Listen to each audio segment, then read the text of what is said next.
Burya ngo amasomo akomeye y'imibereho n'imibanire ubuzima bwigisha ukayamenya maze ukabusobanukirwa waba ubarirwa mu bato cyangwa abakuru kandi akagutera kwimenya no kumenya uko utwara ubuzima noneho nayakurikira. Ngo aya masomo uyigishwa n'igihe igifu cyawe cyangwa inda yawe birimo ubusa, ubwo kandi ukaba nawe uziritse agatungo cyangwa hari imyaka itekuhunitse, igihe mu mufuka cyangwa kuri konti nta kintu kirimo, mbese imifuka ntayitaniye n'iyatobotse, ubwo kandi ukaba ntawe wasanga ngo agire icyo akumarira muri iyo mimerere. Iyo niryo somo rya mbere ubuzima buzakwigisha ukamenya ko bufata. Ngo ubuzima bukwigisha icyo buri cyo iyo ugize gukomereka k'umutima, cyane cyane igihe ibyo utari witeze bikugezeho cyangwa se udashoboye kugera ku byo uharaniye kandi nta kutagize. Aha kandi mu gukomereka k'umutima ngo ahandi ubuzima bukwereka ubwabwo ko ari umwarimu wa mbere mu ishuri ry'isi ni igihe uhemukiwe n'uwo wizeraga, uwo mufitanye isano cyangwa utigeze witegaho ko yakubera rubanda nk'abandi. Niyo mpamvu b'abana baririmbye ngo guhemukirwa n'uwo wizeraga cyangwa guhura n'ibigeragezo bishorewe na mwene so cyangwa mwene nyoko ntibikakubeho biragatsindwa. Icya gatatu gikomeye ubuzima bwigisha maze ukaba wabona kubusobanukirwaho nibura gatoya ni ukubura ibyo cyangwa uwo wakundaga.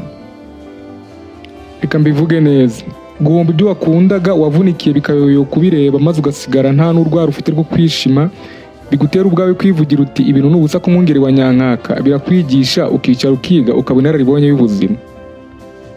Hanyuma rero icyanyuma cyiza cy'ibihura byose kikakwigisha icyo ubuzima ari cyo, ni ugupfusha uwo wakundaga nawe akagukunda, urugero umwana, umubyeyi, umuvandimwe cyangwa inshuti ya hafi. Uwo akagenda akagusiga ubutazagaruka cyangwa ubutazongera guhura nawe ukundi uretse wenda kubizera umuzuko. Icyo ngo ni kimwe rimwe na rizima kizahindura uburyo ubona ubuzima. Ikibi cyabyo ndavuga urupfu, ni uko wabyanga wabyemera bizakubaho. Rimwe uzapfusha uwo ukunda cyangwa ugukunda maze ubone wajya gusobanukirwa agace kanzinya ku buzima. Muri iyi nkuru KP Reports irakugezaho amasomo 8 dukesha Donna Ashworth, we ubwe avuga ko yigishijwe n'iminsi. Donna Ashworth w'imyaka 49 ni umusizi wo muri Scotland uzwi cyane kubera imivugo n'ibisigo bye bikora kandi bigahumuriza umutima, bikundwa cyane n'abasomyi bo hirya no hino ku isi. Uyu mugore yamenyekanye cyane mu gihe cyaguma mu rugo yatewe na COVID-19 mu Bwongereza mu mwaka wa 2020, bw'igihangano cye yise History We Remember When the World Stopped cyakwirakwiye cyane ku mbuga nkoranyambaga.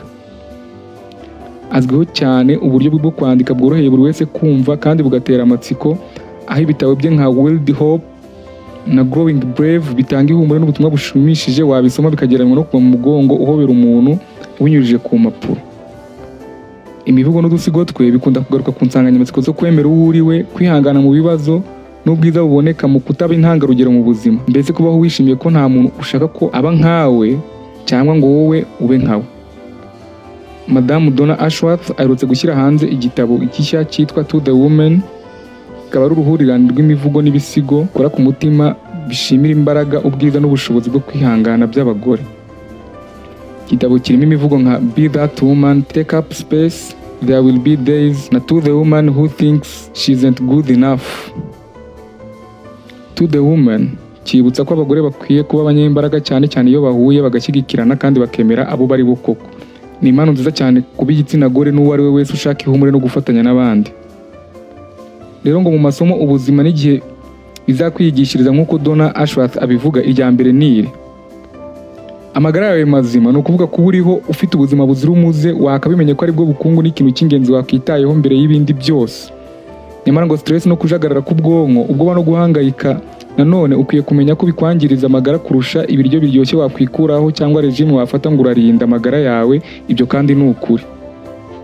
Umunezero n'amahoro yo mu mutima niwo muti uruta undi yose wafata cyangwa umuganga yakwandikira ngo wirinde umubyibuho ukabije n'indwara zindi zitandura nk'iz'umutima n'izindi nyinshi zadutse zitahozeho cyane kandi zidasiba kwisasira imbaga. Icya kabiri ni uko uzakwibuka n'icyo azakwibukiraho bigenda biba ikintu cy'ingenzi uko usaza ugana izabukuru. Urukundo ugira ndetse n'ubwenge bwawe bizabaho kandi birambe igihe kirekire kurusha ikintu icyo ari cyo cyose gifatika waha umuntu runaka. Ujye ubara inkuru zawe kuko zishobora kugenda zigakora ingendo z'ibirometero ibihumbi zikagera kure, kugera aho udashobora no gutekereza. Tekereza iteka ku rwibutso n'inkuru uzasiga imusozi, niko Donna Ashworth avuga. Isomo rya gatatu ry'ubuzima ugomba kumenya ni uko ku isi aha turi ntituzahatinda. Bivugwa yuko turi abagenzi kandi ibyo ni ukuri. Icyakora niba uriho usa n'uhanganye n'imiyaga ubusanzwe utanamenya aho ihuha ituruka, ubuzima bwawe aha ku isi uzabubamo nk'uri mu gihano cy'igifungo cya burundu. Ubuzima ntiwakabubayemo nk'ukora akazi k'uburetwa n'ubucakara, wakabubayemo nk'uri mu butembere hano ku isi, bityo ukabaho wishimye kandi ukamenya ko gushaka Uwiteka Imana ukayubaha, maze ukava mu bujiji bw'ibyaha byo bizaguha ibyishimo bitazashira iteka na nyuma y'ubu buzima mu ijuru. Jya ubitekerezaho iteka, kandi iteka ryose ujye unywa champagne cyangwa indi vino nziza wiyengeye niba unywa inzoga, kandi ukoresha ibyo utunze mu byiza uyu munsi n'igihe kindi cyose ugezemo. Impamvu nuko ejo hazaza saa hacu ntawe uzi icyo haduhishiye. Bavuga ko ibyaho bibara bejo. Uyu munsi ni impano uhawe. Niyo mpamvu mu Cyongereza indagihe y'ubu bayita present, ni ukuvuga impano. Rya unywe ndetse unezerwe, gusa wibuke ko nyuma y'ubu buzima hazaza ubundi mu ijuru cyangwa ikuzimu kwa Nyamuzinda. Amahitamo na yawe. Cyakora nanone ngo ntukibagirwe ko inda yawe ari bashimira mu iriro, kandi ko umuhanga wayo ari uyirarije, maze wigira amasomo y'ubuzima ku binyomonyomo. Donna Ashworth ngo yasanze igice kinini cy'ubuzima tukimara twirukanka duharanira kugera ku ntego zitari izo twagakwiye, ndetse twemera tukanagendera ku bitekerezo n'amahame atari ukuri, kuko tubona abandi bameze kandi bagakora batyo, cyangwa tukabikora tugira ngo tubanezeze, kandi mu by'ukuri nta warwanya intambara yo kunezeza rubanda ngo arinde apfa ayitsinze. Umunsi umenya ibyo ngibyo niwo munsi utangira kubaho ubuzima mu mwuzuro warwo. Ni ukuri, ndetse ni ukuri cyane, ndakubwiza ukuri kose ko udashobora gushimisha no kuneza rubanda bose igihe cyose. Ishyire ku mwanya wa mbere uba ari wowe uba nyambere ndetse n'abawe ukunda, kuko n'ubundi burya buri wese ahugijwe no gushaka icyamunezeza. Nshuti yanjye nyizera, icyakora ngo uragirire neza bose uko ushoboye ushobojwe, ibyo kandi ubiharanire utiteze ko iyo neza uzayiturwa, n'ubwo nyine ihame ry'ubuzima ari uko ineza uyisanga imbere mu buryo bumwe cyangwa ubundi, wayisangira y'ubwawe, uwawe cyangwa uzagukomokaho. Kwirushya ngo urarwanya ubusaza n'ubukecuru ni nko kugerageza gufata umuyaga. Ukwiye kugendana kandi ukagendera neza urugendo rwo gusaza, ukarugenda wemye kandi wishimye. Uko bwije nuko bukeye, ariko iminsi ihita indi igataha, umubiri wawe uzana impinduka, kandi niko byahoze, si iby'ubu none gusa. Aho kuguhangayikisha, ahubwo ni ibintu wakishimiye. Wita umwanya ugerageza guhindura uko ibyo bimeze. Wita umwanya n'amafaranga ngo uribagisha wikata ibice byawe by'umubiri ngo urashaka gusa n'abagashize utazi bari ku mbuga nkoranyambaga. Ibyo ukabikora mu buryo butari ubwa kamere, ngo urashaka guhindura kamere karemane karemwe n'umuremyi. Ahubwo wagakwiye guhindura intekerezo zawe n'imyumvire yawe, ukajya ubona ubwiza mu uko ugenda uba mushya no kuba utandukanye n'abandi mu buryo runaka. Nta muntu uteye 100% uko ashaka cyangwa yakifuje, kuko nta muntu nta makemwa perfect person ubaho ku buryo umushungu yamuburamo inkumbi, kandi nanone nta wishimye by'ukuri anyuzwe mu mutima n'umusaraba we w'ubuzima, keretse wenda bakijwe by'ukuri, kandi nabo isi irabaremerera. Ibyo ngibyo iyo byumvise bikagucengera, ureka gukomeza kumva ko utemewe ndetse no kwicira urubanza ukabihagarika. Birakubatura cyane rwose, bikagutura uwo mutwaro wikorera nk'umutwaro ugusunikira gushaka gusa n'abandi no kumera nkabo, kandi nabo hari ubwo wasanga bifuza kumera nkawe. Buriya nta gishimisha kurusha kubaho unyuzwe, cyane cyane no kwemera kwakira ibyo udashobora guhindura. Uyu mugore yaravuze ngo uzicuza kandi ubabazwe cyane n'imyaka wataye wiyanga unenga uko uteye Imana yakuremye. Byaba byiza uramutse wiyoroheye, ntutwaze igitugu ubwato roho yawe igendamo. Uri mwiza, umubiri wawe nawo nuko, gusa icyo ubuzima bwawe busobanuye si icyo. Ntabwo ubuzima n'agaciro kawe gashingira kuri uwo mubiri uzabora. Nta muntu urora cyangwa ngo yite anaha agaciro icyo ukora neza. Iteka ahubwo aba yiteguye, kandi abona ibyo ukora nabi ngo abone uko akunenga. Niko kamere muntu iteye. Ibyo nubyumva neza, uzatangira gukora ikintu ku mpamvu ikwiriye, kandi uzatangira mu by'ukuri kugira ibyishimo, kabone n'ubwo wakora ibyiza rubanda ntibakwishimire cyangwa ngo babigushimire. N'ubundi ni indashima.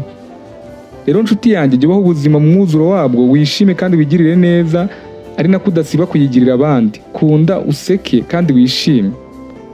Igihe cyiza cy'uburyohe n'ibyishimo kiragenda kiyoyoka gishyira dondidondi boshye inkoni y'umwami.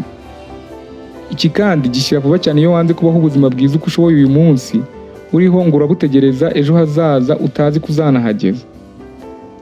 Ikindi rero, umuririmbyi yararimbye ati iminsi irahita vuba benshi batabonye Uwiteka, hari umunsi wo gukizwa kuri wowe waba uyu, ukaba ari nta wundi uzabaho, kuko ejo ntuzi ikizaba. Ijambo ry'umunsi ku bantu nshimira kandi nkumbuye bo ku rwunge rwa Mutagatifu Petero rwo Kivu muri Diyoseze ya Nyundo ni iri. Iyi niyo ndunduro y'ijambo, byose byarumviswe. Wubaha Imana kandi ukomeze amategeko yayo, kuko ibyo ari byo bikwiriye umuntu wese, kuko Imana izazana umurimo wose mu manza n'igihishwe cyose, ari cyiza cyangwa ikibi. Byanditswe mu gitabo cy'Umubwiriza igice cya 12 umurongo wa 13 kugeza ku wa 14. Urarambana ibyishimo kandi nyakugira Imana uyihorane. Ndakwibutsa ko iyi ari KP Reports. Niba ari ubwa mbere ugeze aha, ndagusaba gukanda subscribe kuri iyi channel kugira ngo inkuru y'umunsi ikubiyemo amasomo y'ubuzima, amakuru, ibyegeranyo n'ibiganiro bica kuri KP Reports ntibikagucike. Wanadukurikira kandi kuri Facebook, Instagram na TikTok. Hose twitwa KP Reports. Shalom.